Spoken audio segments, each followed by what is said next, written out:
On est déjà au milieu du carême et je voulais absolument trouver un texte de la prière de Saint-Éphrem en français et aussi une vidéo qui montre comment faire les prostrations qui vont avec. Et en cherchant le texte en français, j'ai trouvé une traduction toute prête pour le commentaire d'Alexandre Schmemann sur la prière de Saint-Éphrem. Donc je l'ai lu directement sur le site, je crois, de Bellefontaine. Ça ouvre les yeux sur plein de choses dont on ne se rend pas forcément compte immédiatement. Peut-être que je lis un peu vite, mais ça vaut le coup d'essayer d'écouter ou de retrouver-le sur Internet et lisez-le pour vous-même. C'est magnifique. Quelle belle introduction à la deuxième partie du carême. La prière de Saint-Éphrem, commentaire par le père Alexandre Schmemann. Parmi tous les hymnes des prières du carême, se trouve une courte prière que l'on peut appeler la prière du carême. La tradition l'attribue à l'un des grands maîtres de la vie spirituelle, Saint Éphrem le Syrien. En voici le texte. Seigneur et maître de ma vie, l'esprit d'oisiveté, de découragement, de domination et de vaines paroles éloigne de moi. L'esprit d'intégrité, d'humilité, de patience et de charité accorde à ton serviteur. Oui, Seigneur et Roi, donne-moi de voir mes fautes et de ne pas juger mon frère, car tu es béni au siècle des siècles. Amen. Cette prière est lue 2 fois à la fin de chaque office du carême, du lundi au vendredi. On n'a dit pas le samedi et le dimanche, car les offices de ces 2 jours ne suivent pas l'ordonnance du carême. On l'a dit une première fois en faisant une métanie, ce qui est une prostration, après chaque demande. Puis on s'incline 12 fois en disant « Ô Dieu, purifie-moi pécheur ». Enfin, on répète toute la prière avec une dernière prosternation à la fin. Pourquoi cette courte et simple prière occupe-t-elle une place si importante dans la prière liturgique du carême? C'est qu'elle énumère d'une façon très heureuse tous les éléments négatifs et positifs du repentir et constitue en quelque sorte un aide-mémoire pour notre effort personnel de carême. Cet effort vise d'abord à nous libérer de certaines maladies spirituelles fondamentales qui imprègnent notre vie et nous mettent pratiquement dans l'impossibilité de commencer même à nous tourner vers Dieu. La maladie fondamentale, la première mentionnée, est l'oisiveté, la paresse. Elle est cette étrange apathie, cette passivité de tout notre être qui toujours nous tire plutôt vers le bas que vers le haut et qui constamment nous persuade qu'aucun changement n'est possible, ni par conséquent désirable. C'est en fait un cynisme profondément ancré à toute invitation spirituelle répond « à quoi bon ?» et qui fait ainsi de notre vie un désert spirituel effrayant. Cette paresse est la racine de tout péché parce qu'elle empoisonne l'énergie spirituelle à sa source même. La conséquence de la paresse, c'est le découragement. C'est cet état d'assédie, de dégoût que tous les pères spirituels regardent comme le plus grand danger pour l'âme. L'assédie est l'impossibilité pour l'homme de reconnaître quelque chose de bon ou de positif. Tout est ramené au négativisme et au pessimisme. C'est vraiment un pouvoir démoniaque en nous, car le diable est fondamentalement un menteur. Il ment à l'homme au sujet de Dieu et du monde. Il remplit la vie d'obscurité et de négation. Le découragement est le suicide de l'âme, car lorsque l'homme en est possédé, il est absolument incapable de voir la lumière et de la désirer. Aussi étrange que cela puisse paraître, c'est précisément la paresse et le découragement qui emplissent notre vie du désir de domination. En viciant entièrement notre attitude devant la vie, en la rendant vide et dénuée de tout sens, il nous oblige à chercher compensation dans une attitude radicalement fausse envers les autres. Si ma vie n'est pas orientée vers Dieu et ne vise pas les valeurs éternelles, inévitablement elle deviendra égoïste et centrée sur moi-même. Ce qui veut dire que tous les autres êtres deviendront des moyens au service de ma propre satisfaction. Si Dieu n'est pas le Seigneur et Maître de ma vie, alors je deviens mon propre Seigneur et Maître, le centre absolu de mon univers, et je commence à tout évaluer en fonction de mes jugements. De cette façon, l'esprit de domination vicie à la base mes relations avec les autres. Je cherche à me les soumettre. Il ne s'exprime pas nécessairement dans le besoin effectif de commander ou de dominer les autres. Il peut tout aussi bien tourner à l'indifférence, au mépris, au manque d'intérêt, de considération et de respect. C'est bien la paresse et le découragement, mais cette fois dans leur référence aux autres, ce qui achève le suicide spirituel par un meurtre spirituel. De tous les êtres créés, seul l'homme a été doté du don de parole. Tous les pères y voient le sceau de l'image divine en l'homme, car Dieu lui-même s'est révélé comme le Verbe, le prologue de Jean. Mais du fait qu'il est le don suprême, le don de la parole, et par là même le suprême danger, du fait qu'il est l'expression même de l'homme, le moyen de s'accomplir lui-même, il est pour cette raison l'occasion de sa chute et de son autodestruction, de sa trahison et de son péché. La parole sauve et la parole tue. La parole inspire et la parole empoisonne. La parole est instrument de vérité et la parole est moyen de mensonge diabolique. Ayant un extrême pouvoir positif, Elle a pourtant un terrible pouvoir négatif. Véritablement, elle crée positivement ou négativement. Déviée de son origine et de ses fins divines, la parole devient vaine. Elle prête main forte à la paresse, au découragement, à l'esprit de domination et transforme la vie en enfer. Elle devient la puissance même du péché. Voici donc les 4 points négatifs visés par le repentir. Ce sont les obstacles qu'il faut éliminer. Mais seul Dieu peut le faire, d'où la première partie de la prière du carême, ce cri du fond de notre impuissance humaine. Puis la prière passe au but positif du repentir, qui sont aussi au nombre de 4. Si l'on ne réduit pas la chasteté, comme on le fait souvent de façon erronée à son acceptation sexuelle, la chasteté peut être considérée comme la contrepartie positive de la paresse.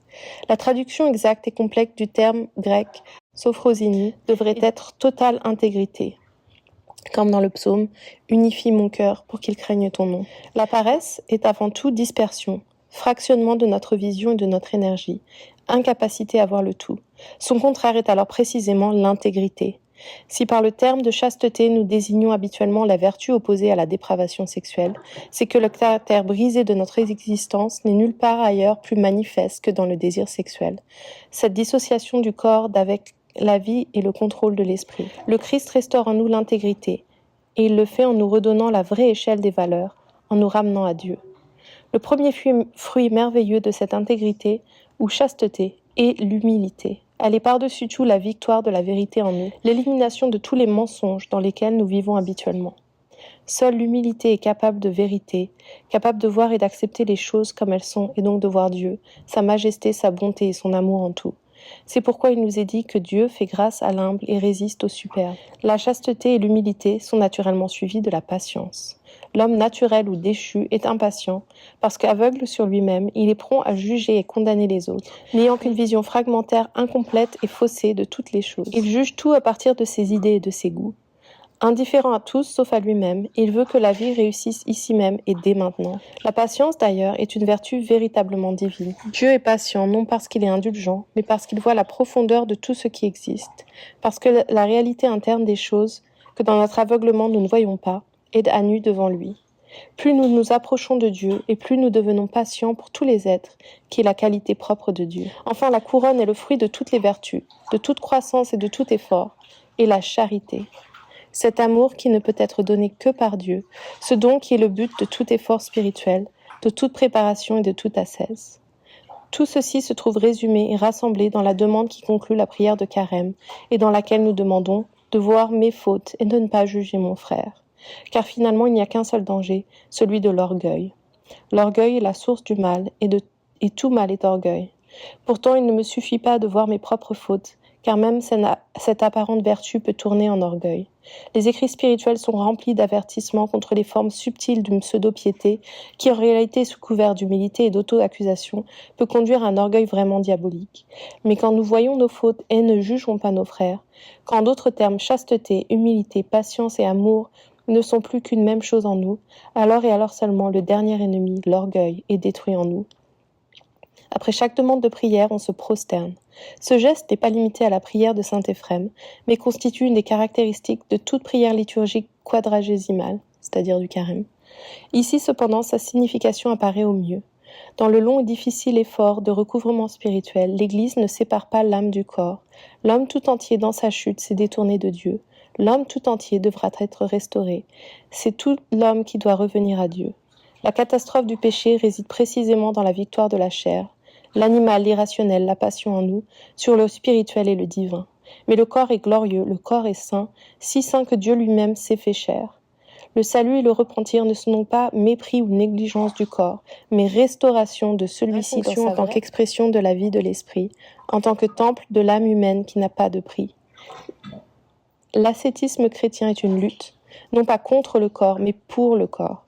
Pour cette raison, tout l'homme, corps, âme et esprit se repent. Le corps participe à la prière de l'âme, de même que l'âme prie par et dans le corps.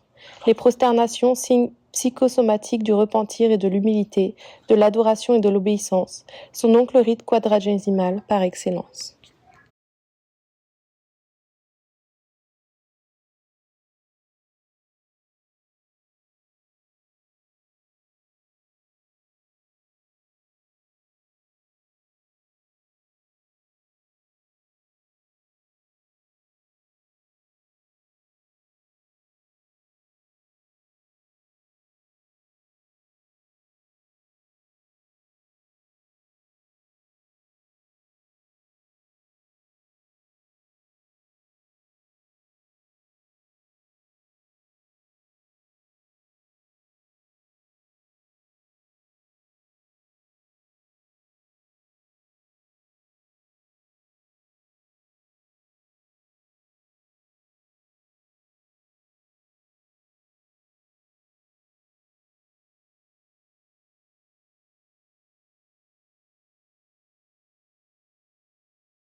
Seigneur et Maître de ma vie, épargne-moi l'esprit d'oisiveté, de découragement, de domination et de vaines paroles. Accorde à ton serviteur l'esprit d'intégrité, d'humilité, de patience et de charité. Oui, Seigneur et Roi, donne-moi de voir mes fautes et de ne pas juger mon frère, car tu es béni pour les siècles des siècles. Amen.